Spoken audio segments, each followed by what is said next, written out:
내 계명과 내 율법을 지키지 아니하려느냐.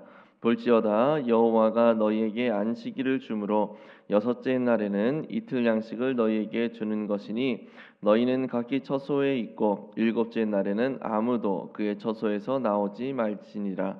그러므로 백성이 일곱째 날에 안식하니라. 아멘. 고기와 떡을 먹지 못한다는 원망과 불평을 늘어놓는 이스라엘 자손에게 하나님은 만나를 내려주시죠. 이와 함께 만나 규례를 주셨고 오늘 본문은 이 만나 규례에 대한 이스라엘 자손의 반응을 기록해주고 있습니다. 특별히 여섯째 날과 안식일에 관한 그 만나 규례의 모습을 기록해주고 있는데 우리 해당 본문으로 함께 말씀을 나누도록 하겠습니다. 먼저 하나님께서 모세를 통해 이스라엘 백성에게 명령하신 내용은 무엇입니까?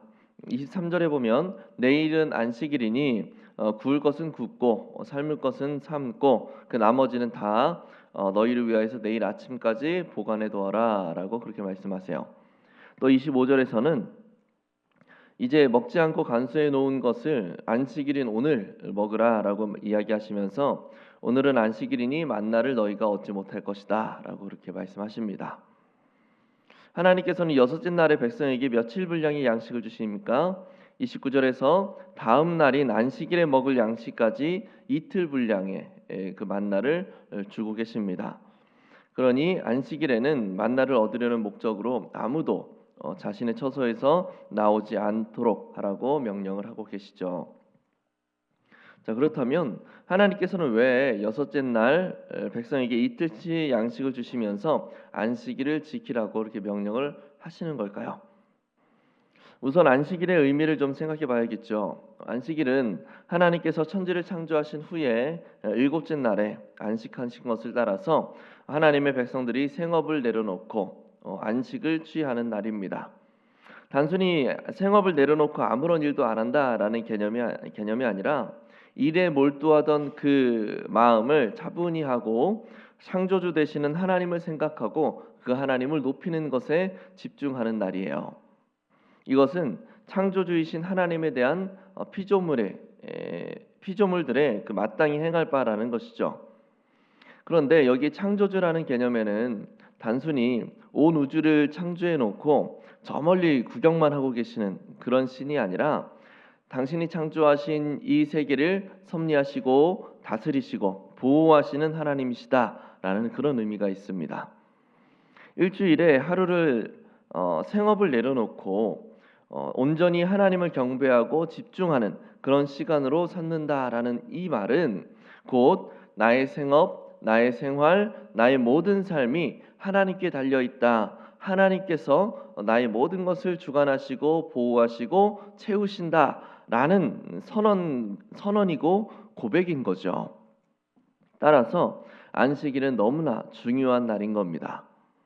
이 안식일과 창조주 하나님과의 연관성이 얼마나 중요한 의미를 지니는지 성경의 그 첫 시작이 바로 이 사실을 명시해주고 있죠. 그 첫 시작이 무엇입니까? 태초에 하나님이 천지를 창조하시니라.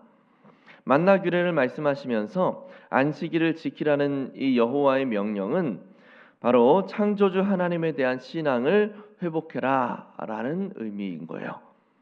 애굽에서 노예로 살아가던 자신들을 구원하신 분이 하나님이신데 이 하나님은 온 땅을 창조하신 창조주로서 우리의 삶을 책임지시고 보호하시고 인도하시는 채우시는 나의 창조주시다라는 이 믿음을 회복하고 그 믿음에 따라서 온전히 하나님을 신뢰하며 하나님의 뜻에 살아가는 삶을 살 수 있어야 된다라는 것이죠.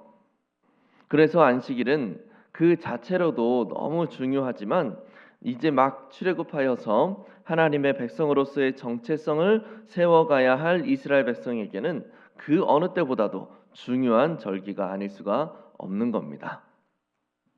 우리 느낀 점으로 넘어가겠습니다.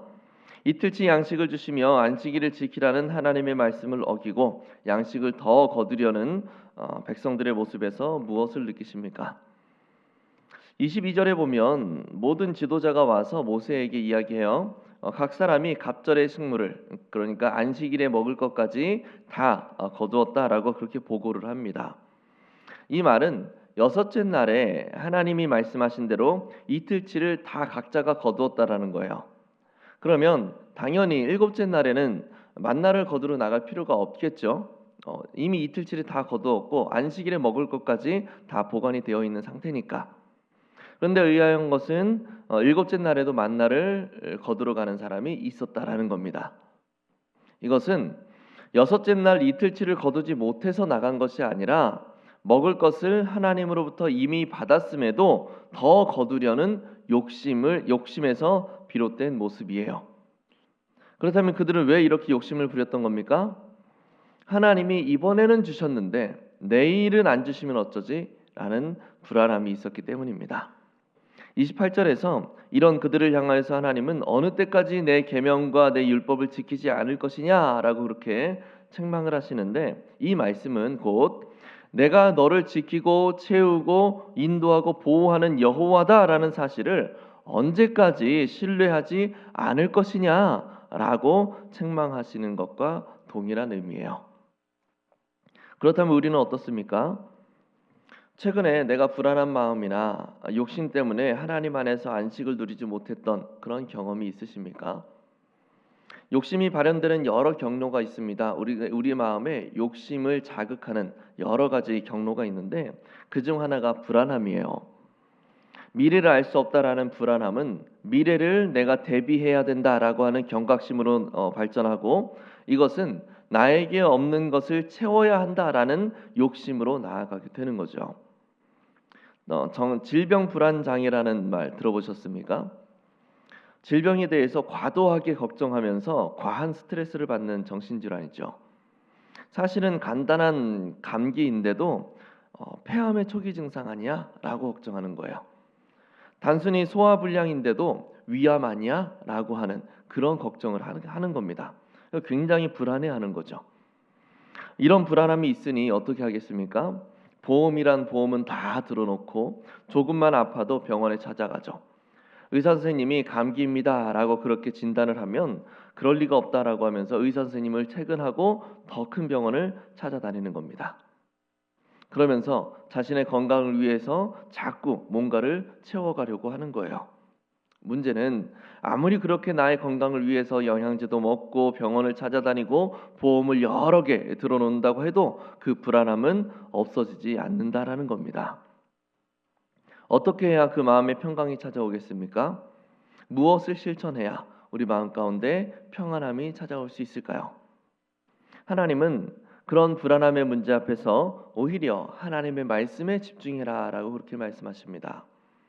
창조주 되시는 하나님께서 나를 창조해 놓으시고는 저 멀리 계시면서 너 알아서 살아라 하시는 분이 아니라 오히려 임마누엘, 나의 곁에서 나의 삶을 인도하시고 나의 어려움을 돌아봐 주시며 나의 필요를 채워주시는 분이시다라는 사실을 신뢰하라는 거예요.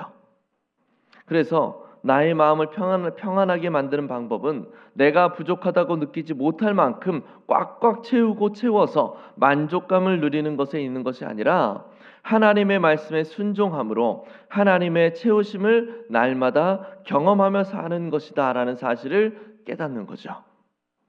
그러기 위해서 우리에게 하나님의 말씀에 순종할 때 하나님이 채우신다라는 것을 경험하는 일이 너무나 중요합니다.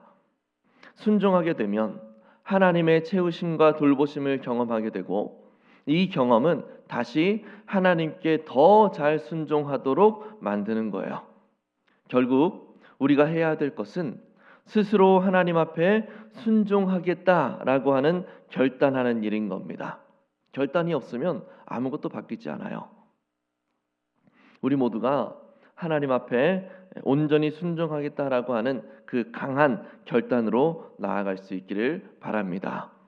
이것을 통해서 하나님의 채우심을 경험하고 이 경험으로 더욱 하나님을 신뢰하며 온전히 순종하는 데까지 나아갈 수 있는 우리 모두가 될 수 있기를 예수님의 이름으로 간절히 축복합니다. 기도하겠습니다.